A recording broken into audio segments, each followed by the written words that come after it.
As you know, we like to talk to champions of the oil and gas industry on the CRUDE TRUTH, and we've also had the opportunity to talk to policymakers and overseers on the CRUDE TRUTH. Well, on this episode, we get to talk to somebody, a special lady that does both on this episode of the CRUDE TRUTH. In 1901, at Spindletop Hill near Beaumont, the future of Texas changed dramatically as, like a fountain of fortune, thousands of barrels of oil burst from the earth towards the sky. Soon, Detroit would be cranking out Model Ts by the millions, and America was on the move, thanks to the black gold being produced in Texas. Now, more than a century later, the vehicles are different, but nothing else has truly changed. Sure, there may be many other alternative energy sources like wind and solar and electric. But let's be honest, America depends on oil and entrepreneurs, and if the USA is truly going to be independent, it has to know the crude truth. This episode of the CRUDE TRUTH is brought to you by Oil and Gas Workers Association, Sandstone Group, Air Compressor Solutions, Basin Fluids, and the Fuel Pros. Well, good morning, good afternoon, hello, good evening. Thank you again for tuning in for another episode of the CRUDE TRUTH. I'm once again just so excited to have another amazing guest today that just happened to be in Fort Worth, just spreading all the good news and all the great things that the oil and gas industry are up to. Today, my guest is Railroad Commissioner Christi Craddick. Christi, how are you? I'm well. Thanks for having me today. No. Thank you for coming in on this wonderful spring afternoon, and welcome to Fort Worth. And I always like coming to Fort Worth. I call it the where the West begins. Yes, and it is. The second part of the oil and gas industry.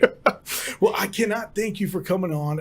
I had the opportunity to have Wayne on a while back and a couple of times. And, you know, you guys, what y'all are doing at the Railroad Commission is just more than important. It's life-altering, life-changing, and it helps keep the oil and gas industry running and helps keep Texas clean.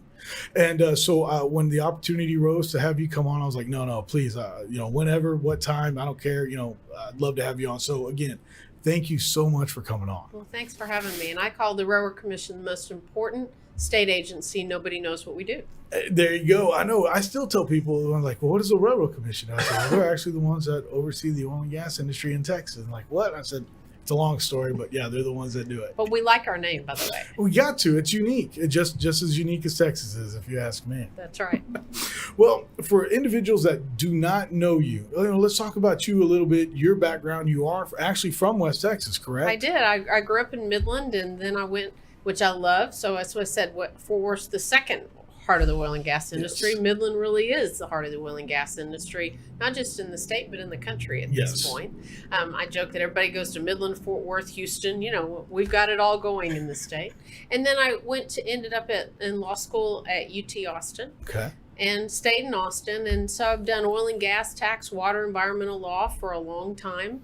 And then about, I guess now 12 years ago, decided to run for the Railroad Commission. So I'm starting my 11th year. Wow. And it's been this industry's changed a lot. Yes. We were just kind of finishing the Barnett Shale when I got to the agency. Yeah. Everybody thought fracking was a bad thing. That's right. Now everybody thinks something else is a bad thing.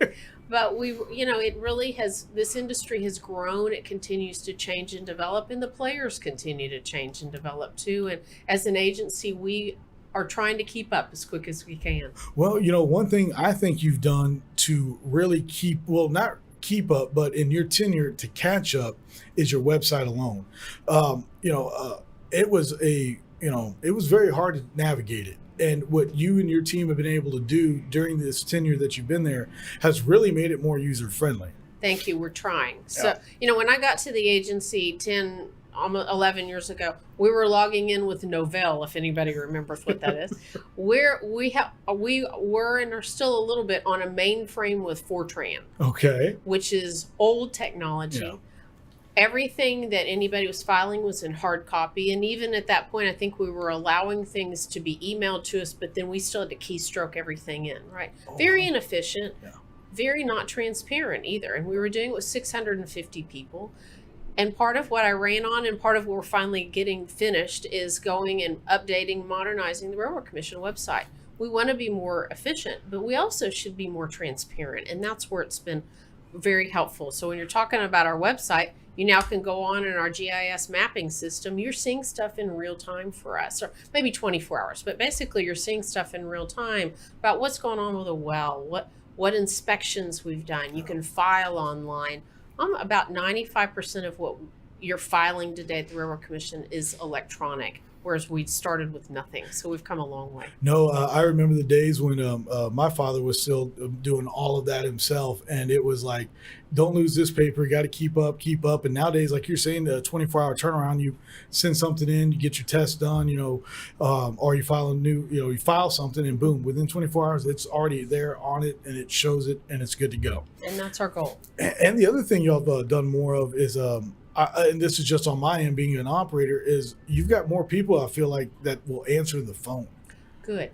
If not, and you told me differently, I was going to go back and make sure.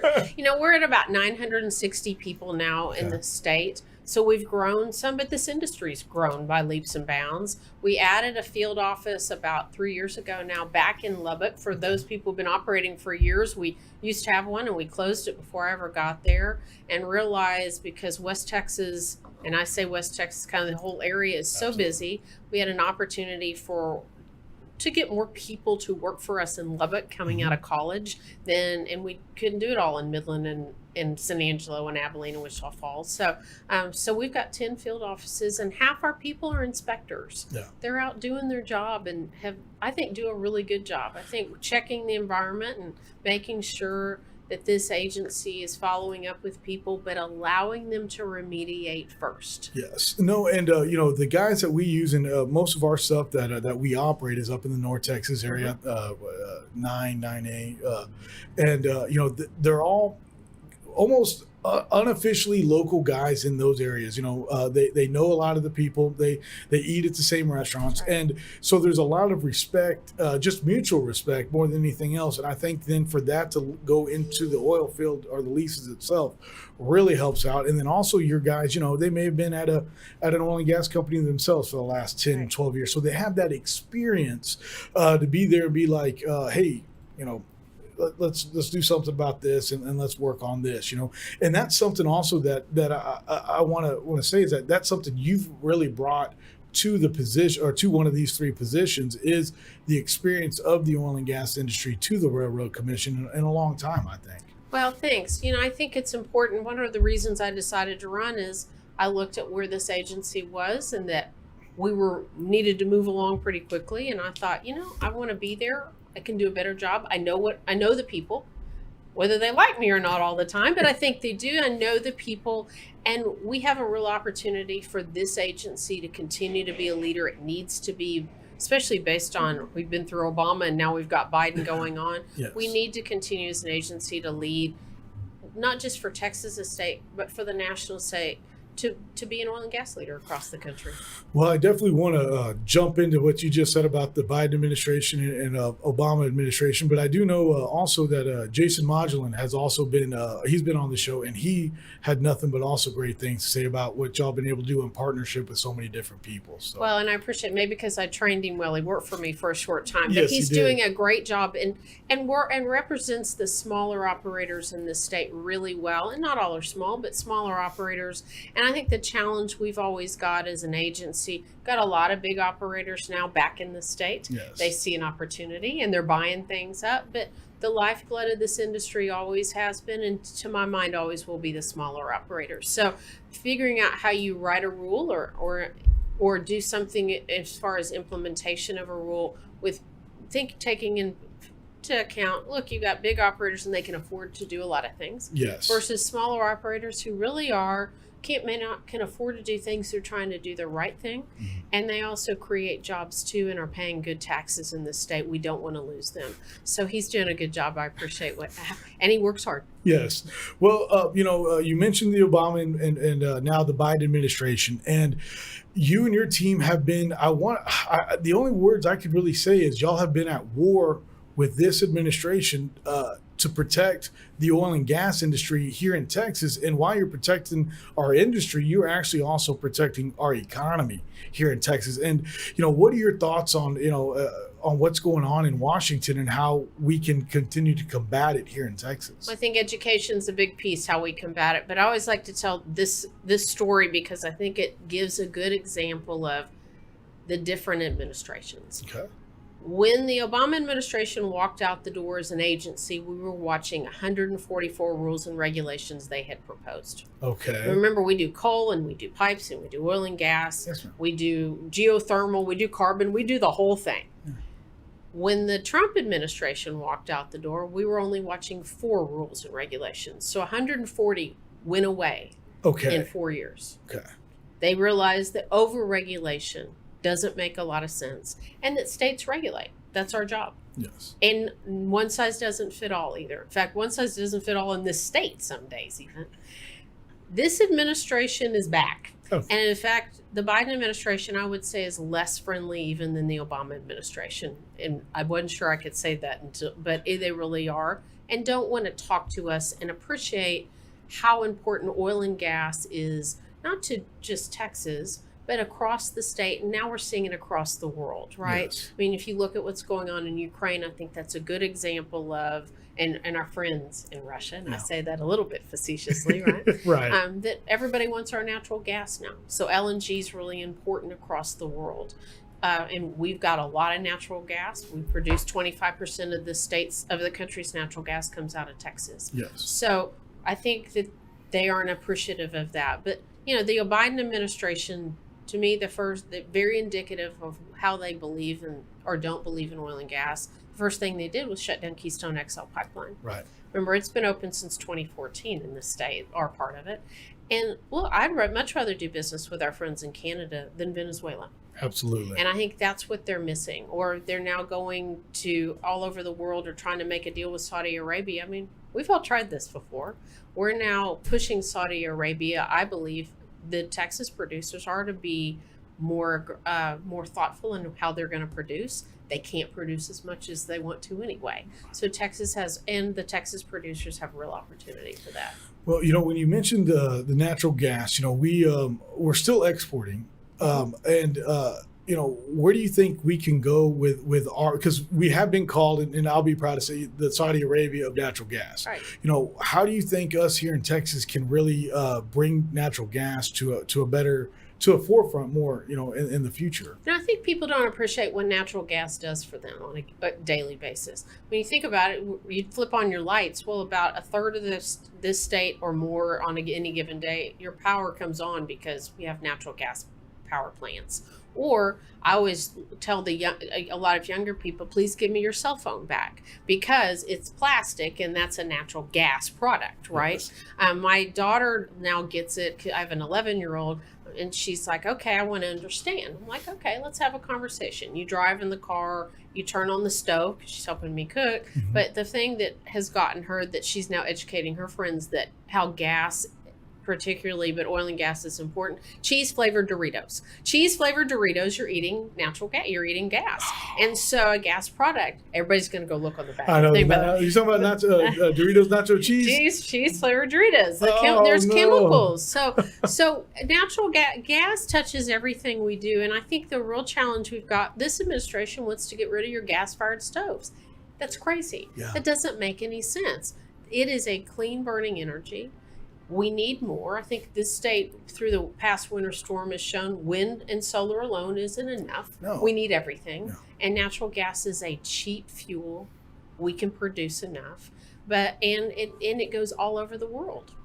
Man, my heart's broken on the the Doritos nacho cheese there. I know, but, you can go get healthier or eat more. One of the two. Right? It's also always about that rumor with McDonald's with their buns. I heard a rumor that whatever's in yoga mats is in, but that's I've heard that. I don't know. But no, you talk about these bans, and just recently, this here in Texas, and again, I'm not good with politics, but either the Senate or the state Congress side just put that ban in to ban municipalities from banning natural gas in their cities. That's right. So the legislature's in, and they're working through some things because they get, this is an energy friendly state in oil and gas, and it's really not a political issue. Right. Everybody ought to be friendly to energy, especially in Texas, right? Right. And we get help from our congressmen and women in Texas, both at the State House and in Washington, D.C. Not every day, but they understand the jobs it creates, the dollars it brings in, and how important it is. So I think it's the Texas Senate has taken a vote already, and it'll move its way through the process. Look, fair, consistent regulations that make sense. Yes. And that's where we don't want a municipality like I live in crazy Austin, and it has its moments, right? Right. And there's some conversation at one point in the last few years that if you're developing a new subdivision, you can't put natural gas in that subdivision, electric only. Okay, you can have that. Should be the developer of the subdivision, not the city, being able to permit you differently. Right. But again, where's the electricity come from? And that's the real key. It doesn't all come from wind and solar, although we're the largest wind state, right? Right. It comes from nuclear and coal and natural gas and wind and solar, and we have 30 million people in this state. You got to keep growing that electricity where it's coming from, because if not, we're not going to have enough. And I want my power to come on. I like to turn the switch and my power to come on. Right. And, you talk about the electricity, and we have to, as we continue to get more Californians here in the great state of Texas, we have to build the power grid. We have to add to it. We have to add more lines. So that means we then have to add that energy source, right? And it's like we have to continue to grow this. It's almost like it's just a full circle. Like everything's connected. And so when people can understand that natural gas can really be a great product, it's cleaner, it burns cleaner. I mean, here in Fort Worth, I know the public transportation uses it. I think it's compressed, but they use it. So it's just such an important thing for us to use it, and for everybody to understand that is what we're doing. Lots of opportunity, and it's cheap. Yes. And that's important in today's economy, to make sure you're finding good power sources and good sources of energy that are affordable to the normal person. Yes, because filling up, or not filling up, but charging a $90,000 electric vehicle just is not, that just doesn't do it. Well, and let me tell you, it costs you something. You may not see it every day, but it costs you something, and you can't do it with your orange power cord, right? You have to install something, and it's like, they're not thinking this through. It's like, well, that's where the Biden administration thinks we're all going to be on electric cars in a few years. I can't drive between Austin and any place else, Houston and Midland, without having to stop and charge. Yeah. That didn't make any sense either. I think competition, and if people want to buy an electric car, that's their business. Yes. But I sure like my gas. No, and I agree the same thing. Hey, man, if they want to have their own, like, hey, that is great. Like, good for you, but hey, give me the option to have the other. That's and right. The fact that they're taking away is basically communist, because, that's just not right. It's like, wait a minute. And capitalism is what will actually allow electric vehicles down the road to actually become something, because then there'll be that competition that you're talking about, and then somebody will create something that's actually good and affordable. Well, and look, you've got battery issues, right? Most Right. of the lithium's coming from China. Yes. As we're already talking about their competition.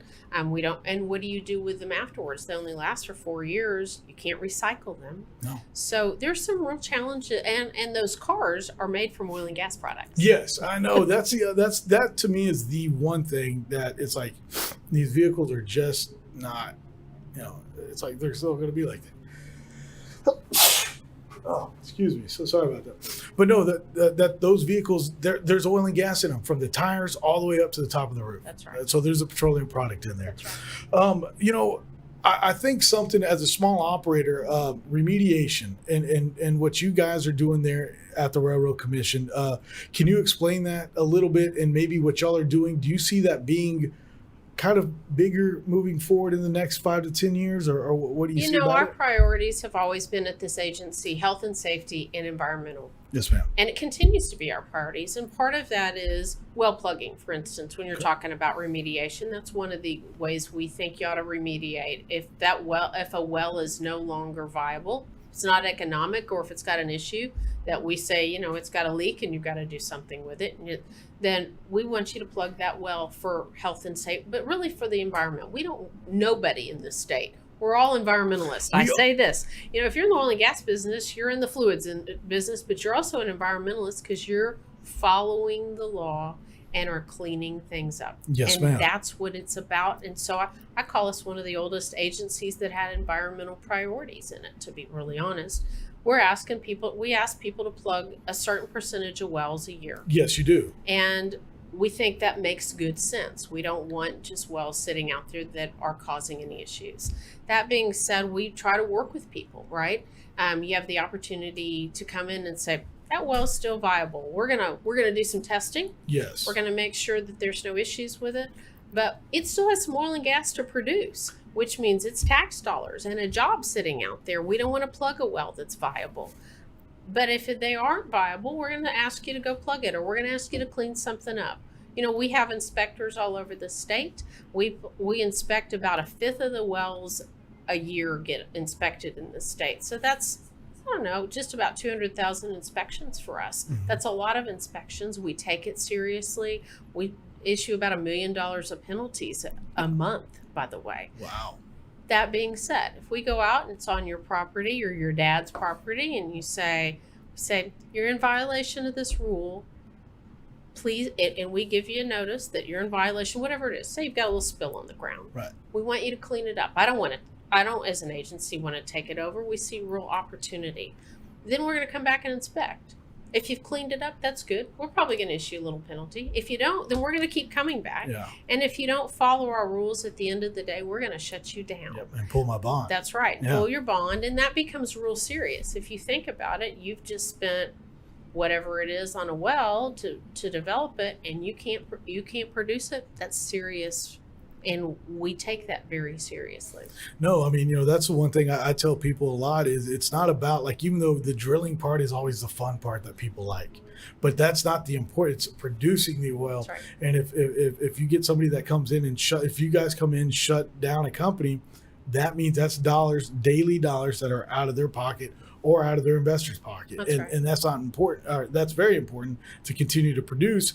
And then, just to piggyback on what you're talking about, how, Railroad Commission is actually one of the oldest environmentalists. I like that. And I think I'm going to start to use that, if that's okay, Christi. That's fine. Because I don't think you can find one worker out in the oil and gas industry that isn't an outdoorsman of some kind, hunting, fishing, camping, backpacking, hiking, whatever. And we all want to keep the area beautiful that we're in. And so that is what you guys are doing.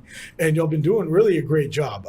For us smaller guys, I mean, y'all do work with us, and there's no ifs, buts, and I want to say that again, that the Railroad Commission truly does work with all the small independents out there, because we make up, first of all, the majority of the oil and gas here in Texas, and they understand that, and they work with us all the time. So I want to say thank you to you guys for that. It's not just about the big boys and girls that are out there, that you guys really do that. So thank you, Christi. Well, thank you for acknowledging that. And we try. Well, and that kind of, I guess, segues actually into something else I do want to touch on, which is the small independents. Here I'm saying that, but what are you guys doing to continue to work with us, the smaller independents, to really, just have our back? So I think a lot of it has to do with with our rules. If we're changing rules, we get the feedback from small independents, not just associations, but we ask. We answer the phone, which I'm glad about, and we try to work with companies. I've said we've all automated. Well, sometimes it takes everybody a little bit of time to figure out how to automate. We get on the phone with people and try to walk them through the process for us, or get them information. That's our job. Right. Our job is not to be adversarial, it's to work with people.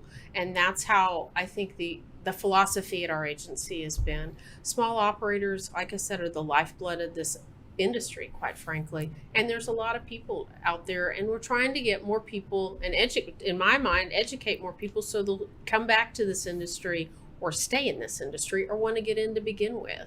And a lot of that starts with small operators. I come into Fort Worth, and there's a lot of young people in this city, and a lot of them in oil and gas, yes, which I'm excited to see. Yeah. You don't see that every place across the state, but I'm excited to see you've got a lot of young people who are, and old, but of all ages, who are really wanting to be in this business, trying to develop some new ideas, because they also bring the innovation. Yes. And the innovation long term is what going to keep this industry relevant and continuing to produce.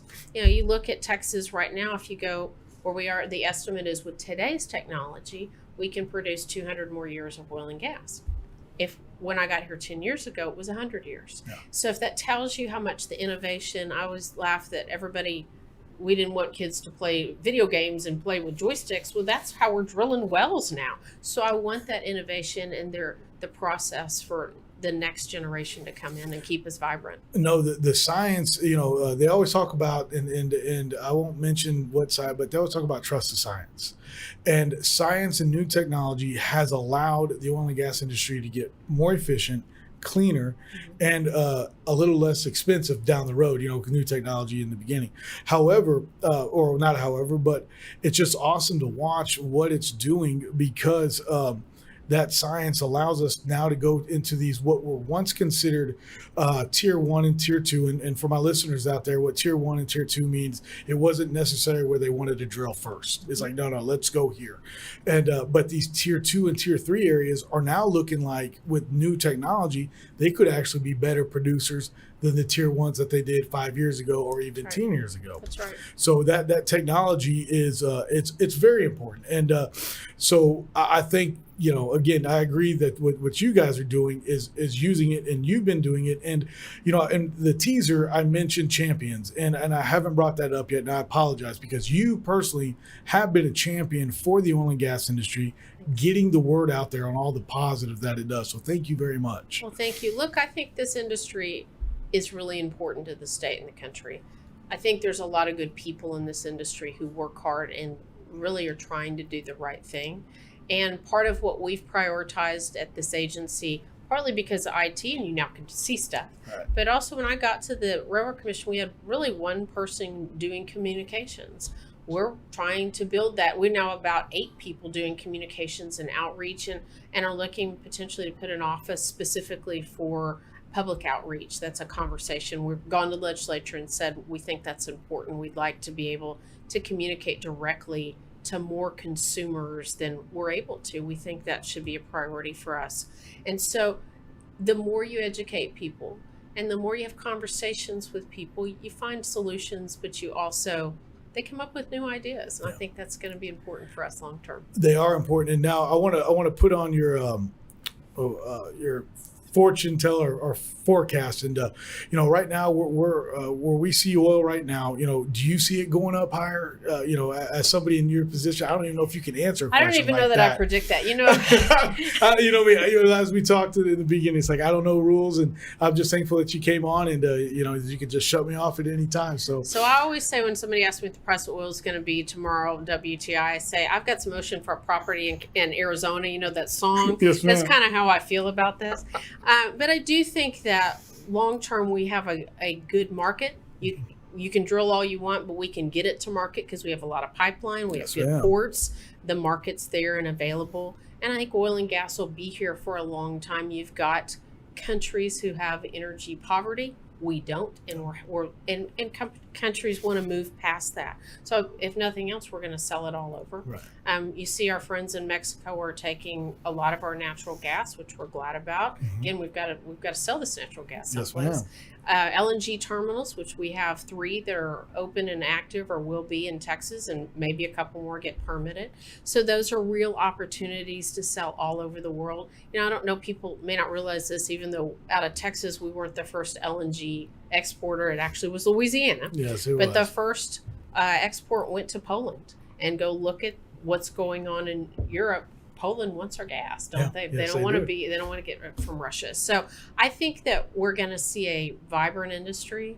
We're going to have some ups and downs. I never say booms and busts because that means something else. But I think we're going to have some ups and downs because that's part of the industry. But I think the industry is being smarter about developing for the long term across the state.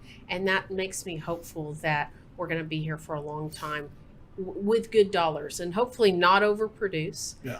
You've got a whole area of the country, we go up to New York and Ohio, they're having problems producing their own. we're glad to produce it down Yes, yes, we here. are. And so I think there's some real opportunity to continue to develop oil and gas across the state. Well, I tell you what, I liked your oceanfront property analogy just because I write a Substack article. And right before OPEC met on Friday, I wrote an article saying OPEC's going to keep the production the same. They're going to keep it all the same. And reasons why. This is why I think it's going to be that the next thing you know, Sunday morning, it's like they're going to cut another 500 million barrels. Like, well, there you go. And the only thing I could think of is my father's one of his favorite saying is, all these things are normal in the oil and gas industry. That's exactly right. Well, Christi, when people want to reach out to you guys at the Railroad Commission, how can they get a hold of you guys? So we have a website. Google us or find us at the Railroad Commission. I think that's important. And we've got a great website. We have a lot of information on our website. You're welcome to call my office too and ask. If you can't find something, we'll be glad to help you too. Well, I know 2023 is going to be very full for you. Can you share us on anything else that you might want to share just about the rest of the year, or maybe going into 24? This year's important. We're going to be focused on several rules. We'll see what comes out in the next couple of weeks out of the session, yes, I should say. And then I'm up for re-election. I've been here I thankfully get a 6-year term. And so this will be my 3rd term to run. And I'm excited for the state and what we've done at this agency and what's coming in front of us. Well, Miss Craddick, I cannot thank you enough for coming on and just highlighting all the good things that the Railroad Commission is up to and how y'all just continue to be champions for the oil and gas industry and the economy of not only Texas, but we all know as Texas goes, America goes. So thank you very much for coming on The Crude Truth. Thanks for having me. And we'll see you next time on The Crude Truth. This episode of The Crude Truth is brought to you by Oil and Gas Workers Association, Sandstone Group, Air Compressor Solutions, Basin Fluids, and the Fuel Pros. The easiest way to start your own podcast and TV show? Real News Communications Network. Stand out from your competition. Produce streams of high-quality social media content. Become a thought leader in your industry. With RNCN, you get to be the host. We handle everything else. Tour one of our 3 locations in Dallas, Fort Worth, and the Colony. Call 972-402-6333 or visit launchashow.com to find out more.